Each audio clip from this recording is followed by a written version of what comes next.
बच्चों, दिवाली की सभी को बहुत बहुत शुभकामनाएं। उम्मीद करता हूं कि आपकी दिवाली अच्छी गई होगी और मेरी भी दिवाली ठीक ठाक ही निकली है। तो बच्चों, आज मैं करा रहा हूं class 10th math exercise 3.3 question number 2 का फोर्थ पार्ट। बच्चों, क्वेश्चन को हिंदी के साथ समझ लेते हैं पहले। Meena went to bank to withdraw ₹2000। Meena bank में 2000 रुपये विड्रॉ करने के लिए गई, यानी निकालने के लिए गई। She asked the cashier to give her ₹50 and ₹100। और उसने कैशियर से कहा कि उसे ₹50 और ₹100 के नोट ही चाहिए। Meena got 25 notes in all. और मीना ने टोटल मिला के 25 नोट्स पाए इस तरह से कैशियर से। Find how many notes of ₹50 and ₹100 the received. और ये बताइए कि ₹50 के कितने नोट उसने रिसीव किए और ₹100 के कितने नोट रिसीव किए।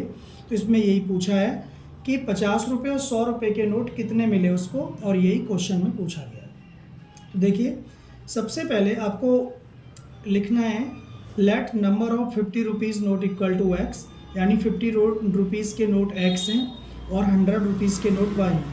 क्योंकि ये इन इक्वेशंस में x और y 2 वेरिएबल होते हैं और उनको हमें दो चीज़ पूछी जाती हैं, तो एक को x मान लेते हैं, दूसरे को y।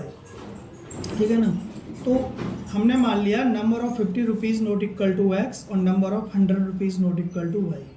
तो अकॉर्डिंग टू फर्स्ट कंडीशन ₹50 का नोट और ₹100 के नोट दोनों को मिला के उसने 25 नोट रिसीव किए, कैश से मिले उसको। तो यहाँ पे हम x plus y equal to 25, तो ये फर्स्ट कंडीशन से हो जाएगा। अकॉर्डिंग टू फर्स्ट कंडीशन हो जाएगी x plus y equal to 25। समझ गए ना। ₹50 के नोट और ₹100 के नोट मिला के 25 है। ये इजी बात है, तो ये समझ गए होगा। ठीक है ना। अब दूसरा इक्वेशन कैसे बनाएंगे हम। दूसरे इक्वेशन के लिए इसकी वैल्यू का यूज़ करेंगे कि ₹50 के टोटल वैल्यू क्या होगी और ₹100 की टोटल वैल्यू क्या होगी। तो देखिए, अकॉर्डिंग टू सेकंड कंडीशन, तो देखो एक बात सोचिए आप कि ₹50 के आपके पास, अगर आपके पास ₹50 के 2 नोट हैं तो उनकी टोटल वैल्यू कितनी हो जाएगी, 52 या 100।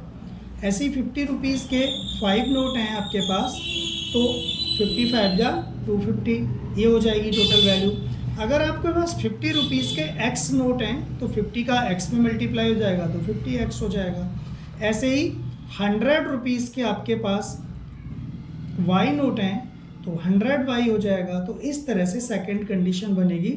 ₹50 के आपके पास x नोट हैं तो 50 इंटू x 50x, प्लस ₹100 के y नोट हैं तो 100 into y 100y equal to total value आपकी 2000 है, तो यहाँ 2000 आ गई है।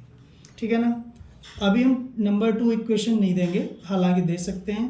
अब हम इसको इजी बनाने के लिए ऐसी कौन सी डिजिट है बड़ी से बड़ी, यानी कॉमन डिजिट, इसमें तीनों में डिवाइड चला जाएगा, 50 में भी, 100 में भी और 2000 में भी। तो वो डिजिट कॉमन डिजिट है इन तीनों में 50। तो डिवाइड कर दो 50 से, डिवाइड y 50। तो 50 से जब आप डिवाइड करोगे इसको, तो 50 से डिवाइड करोगे तो 50x upon 50 plus 100y upon 50 equal to 2000 upon 50। तो 50 से 50 कैंसिल, 50 बन जा 50, 52 जा 100 और 54 जा 200 और 0। तो ये इक्वेशन बन जाएगी। यहाँ तो x बचा, x प्लस 2 बचा और y बचा 2y इक्वल टू 40। ठीक है। नंबर 2 इसको आगे देंगे और इन दोनों को एलिमिनेशन मेथड से हम सॉल्व करेंगे। तो करते हैं, देखिए, मैं लिखो सॉल्व फर्स्ट और सेकंड। इन दोनों इक्वेशन को ये काट दो यहाँ, क्योंकि ये रफ वर्क था। इन दोनों इक्वेशन को हम यहाँ सॉल्व उतार लेते हैं। x plus y equal to 25 और दूसरा है x plus 2y equal to 40। तो बच्चों, यहाँ पर हमें साइन काटने के लिए, एक एलिमिनेट करने के लिए हमको साइन चेंज करना पड़ेगा, क्योंकि ये दोनों प्लस प्लस हैं, इक्वल वाला हमें मिल गया है। हालांकि हम इसको भी इक्वल कर सकते हैं क्योंकि ऑलरेडी इक्वल है, तो हम इसको यूज़ कर लेते हैं। माइनस साइन चेंज कैसे करते हैं, एक्स प्लस का है तो ये माइनस, एक्स प्लस का है तो ये माइनस, और एक्स को 40 बी प्लस का है तो ये माइनस, तो माइनस माइनस माइनस इस तरह साइन चेंज कर दिए।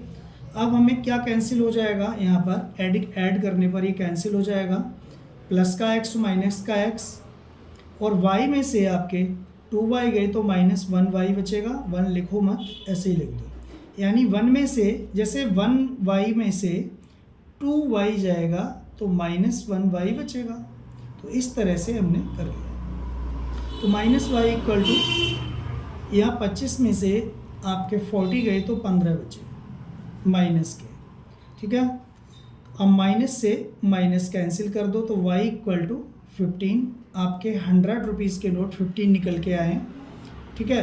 अब इसकी वैल्यू को 1 में या 2 में किसी में पुट कर दो, तो फ्रॉम फर्स्ट में रख देता हूँ मैं।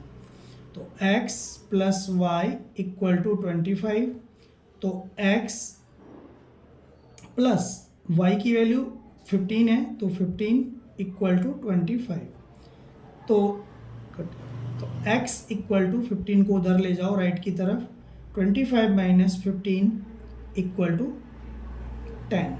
तो इस तरह से आप x के जो नोट हैं, सॉरी x क्या माना था हमने 50 रुपीज़ के नोट, और y क्या माना था 100 रुपीज़ के नोट। तो यहाँ लिख दो number of 50 rupees notes equal to 10, और number of 100 rupees notes equal to 15। तो आप चेक कर सकते हो कि यहाँ पर 100 रुपये के तो 15 नोट हैं तो 1500 हो गए यानी 1500, और 50 रुपीज़ के 10 नोट हैं यानी ये 500 हो गए, तो 500 और 1500 2000। तो इस तरह से हमारा आंसर आ गया इजीली, और आप समझ गए होंगे, ठीक है।